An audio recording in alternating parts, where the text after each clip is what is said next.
আমরা প্রতিবাদের ভাষা অনেক শক্ত করেছি, আপনারা খেয়াল করেছেন কিনা আমি জানি না।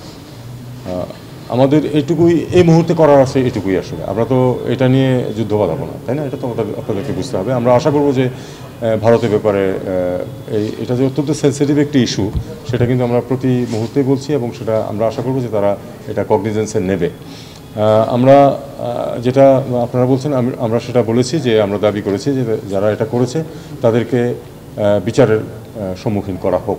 এটা আমরা কিন্তু উল্লেখ করেছি আমাদের নোটে, এবং আমরা এটাকে যে স্পষ্টভাবে বলেছি আমরা এটা কন্ডেম করি এই কাজটাকে, এটা আমরা সুস্পষ্টভাবে বলেছি। এবং এই যে গতকাল যেটা হলো সেটা নিয়েও আমরা এক্স্যাক্টলি একই রকম শক্তভাবে প্রতিবাদ করব, এবং যেখানেই আমাদের সুযোগ হবে সেখানে আমরা বলবো যে এটা বাংলাদেশ ভারত সম্পর্কের ক্ষেত্রে একটা অত্যন্ত নেতিবাচক ভূমিকা রাখতেছে। এটা দুই দেশের স্বার্থেই উচিত এটা থেকে বেরিয়ে আসা।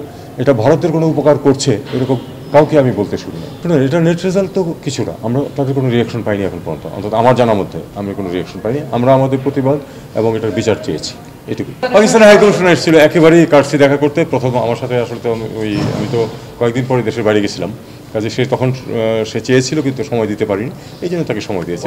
সে বলেছে, আমি বলেছি তারা বিমানের সাথে এ নিয়ে যোগাযোগ করছে, এটা কমার্শিয়াল ভিত্তিতে হবে, যদি হয় আমাদের তো কোনো সমস্যা নেই। ধন্যবাদ। এটা কূটনৈতিক যোগাযোগের চেয়েও বেশি যে মানুষের যাতায়াত সহজ হওয়া, যেটা হতে পারে হয়তো। দেখুন, আমাদের তো নীতিমালাই হচ্ছে যে সবার সাথে আমরা ভালো সম্পর্ক রাখতে চাই।